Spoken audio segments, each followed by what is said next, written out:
Hare Krishna, Namaste. Chapter 15 is entitled as Puruṣottama Vidya, Puruṣottama Yogam,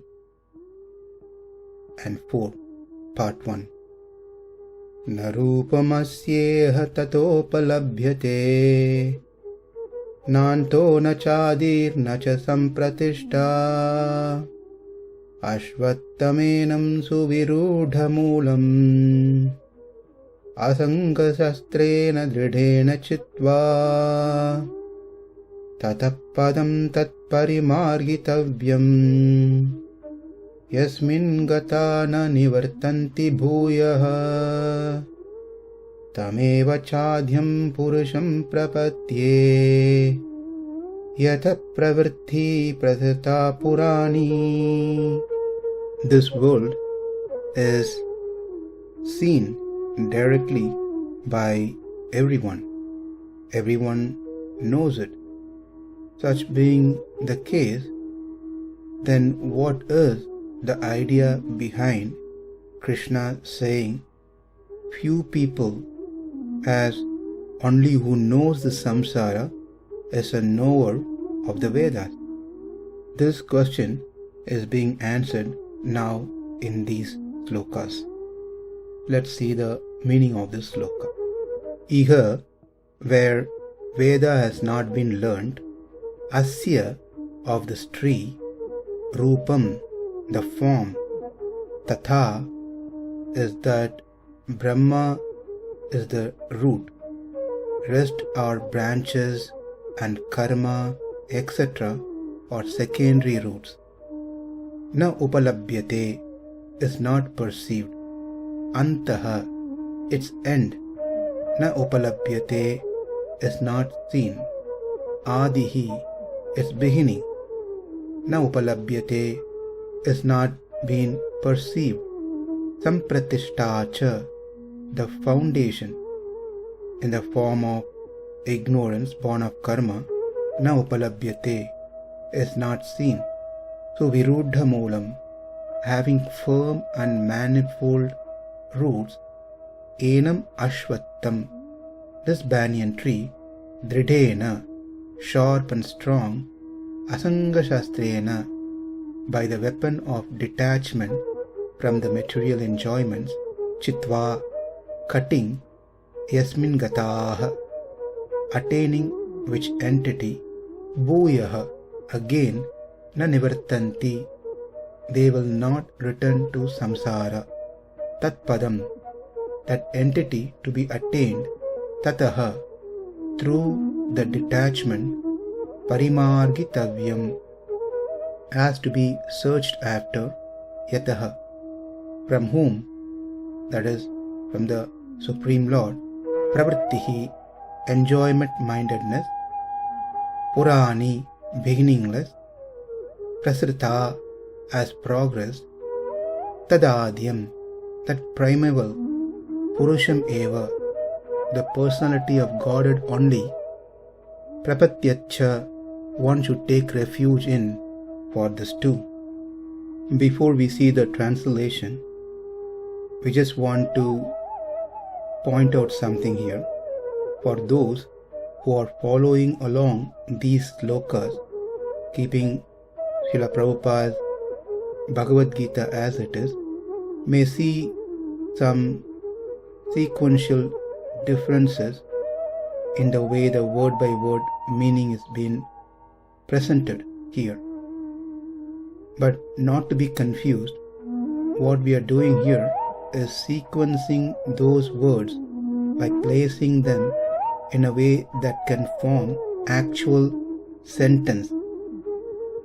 This is the style we have been following all these days and will be following for rest of the chapters as well. This is one of the steps that needs to be followed while reading the slokas, to put the words in right place, in right sequence, to get the full meaning of it.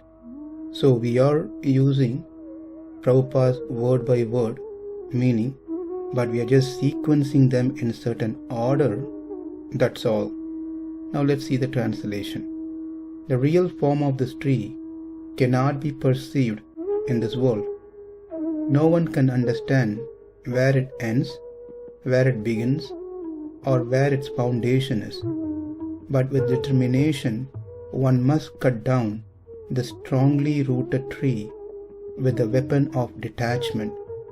Thereafter, one must seek that place from which, having gone, one never returns, and there surrender to that Supreme Personality of Godhead, from whom everything began and from whom everything has extended since time immemorial. These two slokas, sloka 3 and 4, must be divided into 3 parts. First half of the third sloka first, then second half of the third sloka plus first half of the fourth sloka together, then the last part of the fourth sloka. In the first part, that is the third sloka first part, Krishna declares that no one knows this tree. In the second part, how to cut this tree, a technique is given.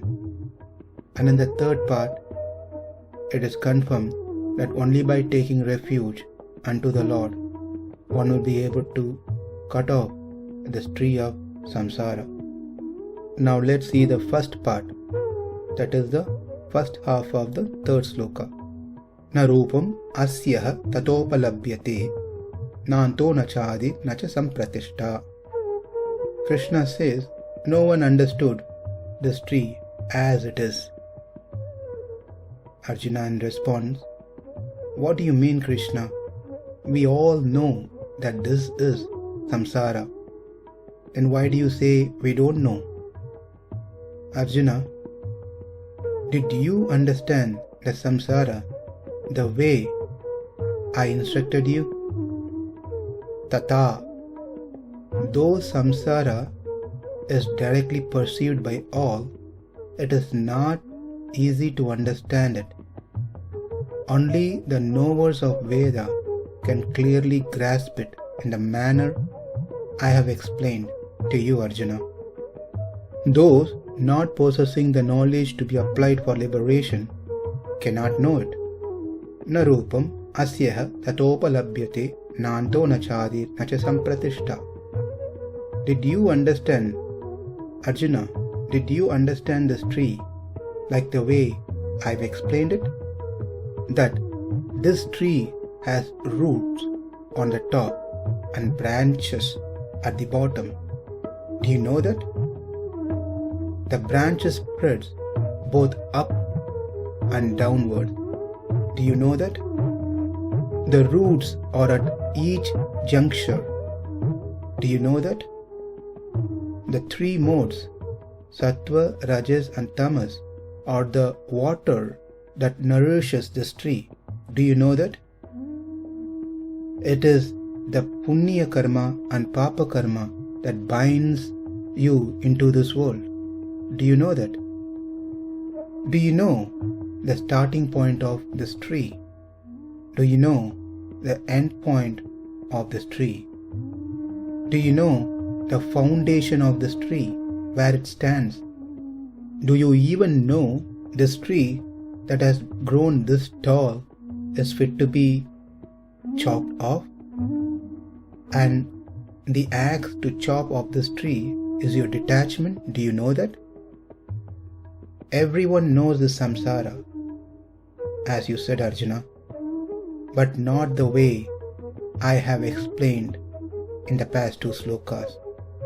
It is by detachment and crossing over the gunas one can destroy this tree.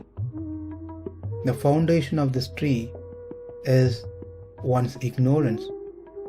That is the ādhara, the base, which is nothing but lack of dēhatma viveka jnana, the knowledge regarding the body and soul differences. When the Atma takes the body of a human, thinks himself to be a human and interacts with humans, he links himself with his father. He gets married to someone and he expands his generation. When the Atma takes the body of a lion, it thinks himself to be a lion, interacts with other lions. It produces its children. Likewise, when the Atma takes respective bodies like monkeys, dog, cat, whatever it may be, they think or he thinks to be that body. And his understanding about the samsara is that his parampara has to be expanded through his children, grandchildren, great-grandchildren, and so forth. Hardly he has any clue that this tree is fit to be destroyed. He learnt very well how to grow this tree, but doesn't know how to cut this tree off. He has lack of understanding that this tree gives temporary and lower satisfaction. He thinks that once he dies, this tree will be finished. Less he knows that after death, punarapi jananam, punarapi maranam. He comes back again into this world, lives for some time, and then dies. And again takes birth, enjoys, suffers, and then dies. This continues. It is only through the detachment and free of gunas one will be able to destroy this tree, not simply by one's death. One's death without detachment and being free of gunas will bring him back into this world. This he doesn't understand. Another thing he doesn't understand is why this tree came into existence. He thinks that garbham is the cause for one's janma. What is really missing to understand is that the guna sangam, the association of the three gunas, is the cause for one's janma. He understands the intermediate cause and intermediate end, but he doesn't understand the root cause for one's birth and root cause for one's death. According to him, the starting point is the current birth, and end of it is death in this life. He has no understanding that it is the guna sanga which is cause of his janma, and the death is not end of his life. He fails to understand that his attachment towards the gunas, which is the cause of his janma. So he doesn't understand the beginning, he doesn't understand the end, he doesn't understand where this tree stands, what is its foundation, the base.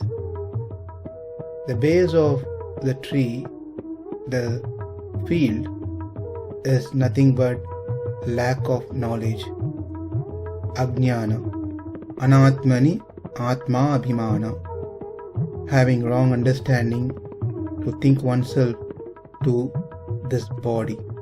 So the tree stands on a sand field, which is ajnana, and the root of this tree is nothing but one's karma, and the water that nourishes this tree are the gunas, sattva, rajas and tamas. Without knowing any of these things, Arjuna, you keep telling that you know all about the samsara. What can I say? You live in this samsara, you call yourself as samsari, but you hardly understood what this samsara means. where it begins, where it ends, where it stands, what are its roots, the branches, the twigs.